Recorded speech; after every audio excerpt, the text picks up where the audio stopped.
सुमन, माँ कैसी है? माँ जी, हाँ वो बिल्कुल ठीक है, बस थोड़ी खांसी है। हाँ मैंने दवाई दिलवा दी थी, ठीक हो जाएंगी। ये लो बात करो।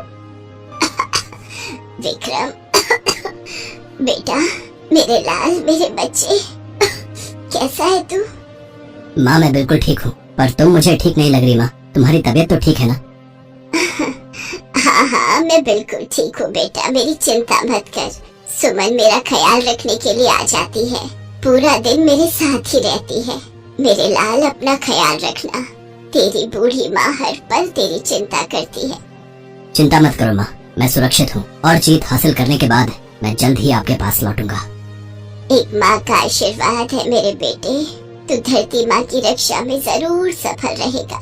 जीता रहे मेरे बच्चे, जीता रहे।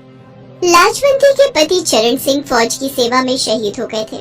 बेटा विक्रम भी देश की सेवा कर रहा है। विक्रम की माँ लाजवंती कुछ समय से बीमार है, पर विक्रम अभी घर नहीं आ सकता क्योंकि सीमा पर जंग छिड़ चुकी है और विक्रम उसी जंग में दुश्मनों को हराने की पूरी कोशिश कर रहा है। विक्रम फोन रख देता है, पर उसका मन माँ के लिए थोड़ा उदास हो जाता है। तभी उसका दोस्त आशीष आ जाता है।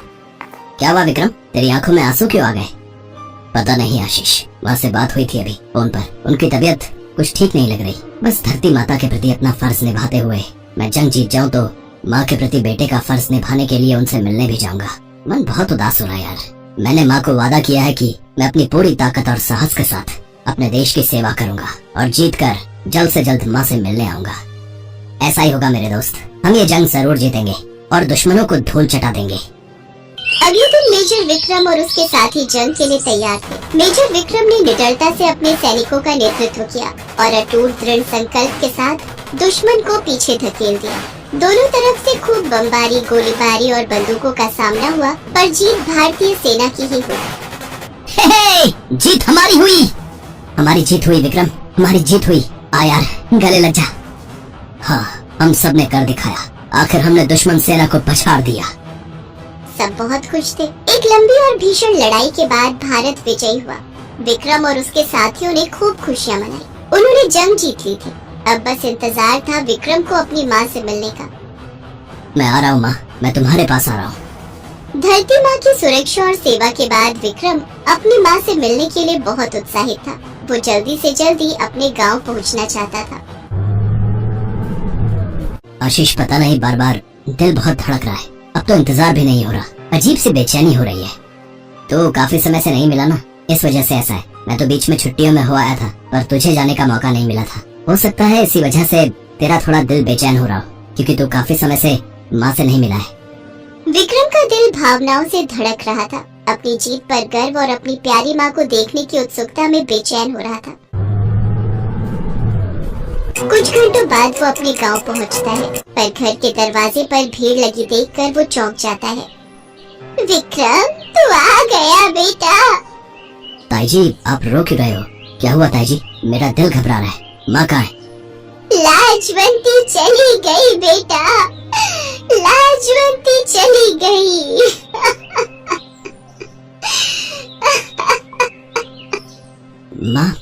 माँ कहाँ चली गई? माँ। तभी सुमन बाहर आ जाती है और विक्रम से लिपट कर रोने लगती है। विक्रम माँ हमें छोड़कर चली गई। नहीं, ये नहीं हो सकता। माँ।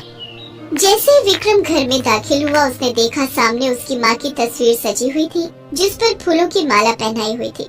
विक्रम के आंसू छलक उठे थे। उसकी प्यारी माँ अब इस दुनिया में नहीं थी। विक्रम अपनी माँ की तस्वीर को देख फूट फूट कर रोने लगा। माँ, जब आपको मेरी सबसे ज्यादा जरूरत थी तब मैं आपके साथ न रह सका, इसके लिए मुझे माफ कर देना माँ। आपके अंतिम दर्शन भी नहीं कर पाया मैं आपको देख भी नहीं पाया। सुमन माँ इतनी ज्यादा बीमार थी, तुमने तो कहा था कि उन्हें थोड़ी सी खांसी है, और माँ से भी मेरी बात हुई थी, तब तो उन्होंने कहा था कि वो इतनी बीमार नहीं है। विक्रम, माँ ने मुझे कसम दी थी कि मैं तुम्हें उनकी बीमारी की बात न बताऊं। उन्हें पता था कि अगर तुम उनकी बीमारी के बारे में सुनोगे तो तुम जंग में अपना सर्वश्रेष्ठ नहीं दे पाओ। तुम्हारा मन माँ के लिए विचलित हो जाएगा, कहीं तुम्हारी कदम डगमगा न जाए, इसलिए माँ ने तुमसे सच छुपाया। तुम जानती हो सुमन, माँ के प्यार और आशीर्वाद ने युद्ध के मैदान में मेरे दृढ़ संकल्प को बढ़ाया। असली कुर्बानी तो माँ ने दी है। धरती माँ को बचाने के लिए माँ ने खुद को कुर्बान कर दिया। सब लोग विक्रम और उसकी स्वर्गवासी माँ की बहुत तारीफ करते हैं और उन्हें बहुत सम्मान दिया जाता है। कृतज्ञ राष्ट्र की ओर से मैं मेजर विक्रम सिंह की माँ श्रीमती लाजवंती देवी को उनके बेटे की असाधारण बहादुरी और बलिदान के लिए ये पदक प्रदान करता हूँ। मेजर विक्रम सिंह, आपकी माताजी के द्वारा अपने देश के लिए कर्तव्य के प्रति समर्पण हमेशा याद किया जाएगा, जो सैनिकों और उनके परिवारों द्वारा किए गए बलिदानों की एक मार्मिक याद दिलाएगा।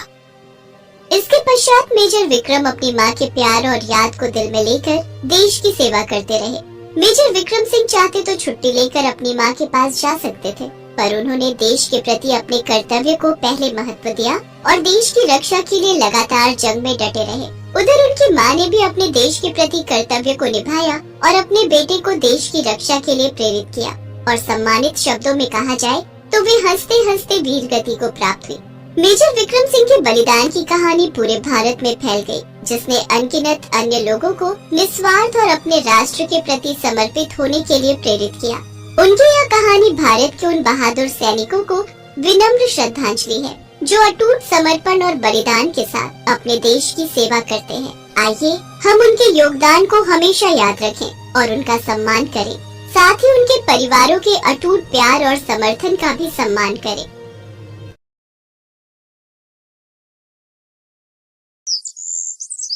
कृष्णा अपने सास ससुर और पति के साथ मीरपुर नामक गांव में रहती थी। बेटी के जन्म पर कृष्णा और उसका पति विनोद बहुत खुश थे। विनोद शुरू से ही फौज में भर्ती होना चाहता था और ये उसका सपना था, पर एक एक्सीडेंट में विनोद की जान चली गई और उसका सपना अधूरा रह गया। विनोद के चले जाने के बाद घर की सारी जिम्मेदारी कृष्णा पर आ गई। कृष्णा के सास ससुर अपने बेटे की मौत का जिम्मेदार अपनी पोती को मानते थे। उन्हें लगता था कि उसके पैदा होने के बाद ही विनोद बीमार हुआ था, इसलिए वो सीधे मुंह पोती से बात नहीं करते थे। कृष्णा गांव के साहूकारों के खेतों में काम करके घर का गुजारा करती थी। एक दिन, अरे क्या करेगी इसे पढ़ा लिखा कर, एक दिन शादी करके ससुराल ही जाना है, इसे तो घर के काम सिखा, फालतू स्कूल में भेजती रहती है। तुम्हारी सास सही कह रही है, इसे स्कूल में पढ़ने भेजेगी तो गांव वाले बातें बनाएंगे। तुझे पता भी है कि हमारे गांव में लड़कियां स्कूल में नहीं पढ़ती, लड़के ही स्कूल में पढ़ते हैं और बड़ी बड़ी नौकरी पर लगते हैं। कोई फौज में जाता है, कोई डॉक्टर बनता है, कोई इंजीनियर बनता है, तो लड़कियों को घर के काम ही शोभा देते हैं। हाँ। कृष्णा अपने सास ससुर की बातों का जवाब नहीं देती और केशवी को स्कूल छोड़ने चली जाती है। ये लो, अब एक लड़की भी स्कूल में पढ़ेगी। भाई क्या जमाना आ गया भाई, बताओ है? हमारे गांव में तो लड़कियां सिर्फ चूल्हा चौका ही सीखती हैं, पर ये कृष्णा तो हमारे गांव को बदनाम करने पर तुली हुई है भाई। ऐसा है भाई, जब पति सिर पर होता है तो थोड़ा डर होता है। अब सास ससुर ठहरे बूढ़े, उनकी बातों का तो इस पर फर्क नहीं पड़ता होगा, इसलिए अपनी मनमानी कर रही है। माँ, गांव में सब ऐसे क्यों बोल रहे हैं? कल मुझे रजनी भी यही कह रही थी कि हम लड़कियों को स्कूल जाने की कोई जरूरत नहीं है, हमें घर के काम सीखने चाहिए, स्कूल हमारे लिए नहीं बना है।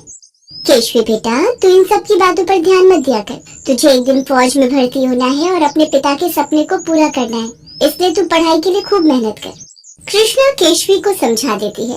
उस दिन से केशवी पढ़ने में खूब ध्यान लगाती थी, पर उसकी पढ़ाई की बात गांव के मुखिया तक पहुंचती है और वो कृष्णा को बुलाता है। देख कृष्णा, मैंने सब सुन लिया है, तू अपनी बेटी को स्कूल में पढ़ा रही है, लेकिन तू जानती है हमारे इस गांव में लड़कियों को पढ़ने की इजाजत नहीं है। यहाँ पर सिर्फ लड़के ही पढ़ते हैं, इसलिए आज के बाद तू अपनी बेटी को स्कूल नहीं भेजेगी। नहीं चौधरी साहब, मैं अपने विचार नहीं बदलूंगी। मैंने केशवी के पिता को वचन दिया था कि बड़े होकर वो फौज में भर्ती होगी। तू मेरे आगे अपनी जुबान चलाती है। अगर तुझे अपनी बेटी को पढ़ाना है तो तू इस गांव में रहकर तो ऐसा नहीं कर सकती। हाँ, कहीं और जाकर रहना है तो रह ले, पर मैं अपने गांव में तुझे नहीं रहने दूंगा। कृष्णा घर आती है और अपना सामान बांधने लगती है। अरे तेरा दिमाग खराब हो गया है? अच्छा खासा गांव में घर है, रहने को जगह है और तू काम भी कर रही है। अब हम बूढ़े बुढ़िया को लेकर तू कहाँ कहाँ भटकेगी? तू चौधरी साहब की बात को मान क्यों नहीं लेती? लड़की को बड़ा करके ससुराल विदा कर, वो तेरी सबसे बड़ी जिम्मेदारी है। नहीं बाबूजी, मैं अपनी बच्ची को पढ़ाई नहीं छोड़ने दूंगी। हम कहीं और चल कर रह लेंगे। वैसे भी इस गांव में लड़कियों की कोई इज्जत नहीं है। कृष्णा बहुत परेशान थी कि वो अपने पति का सपना कैसे पूरा करेगी। कृष्णा के ससुर के मन में यही सवाल चल रहा था कि किस तरह से वो अपनी बहू को इस गांव से जाने के लिए रोके। तभी उनके सपने में उनका बेटा विनोद आता है। बाबूजी, कृष्णा को इस समय आपकी बहुत जरूरत है।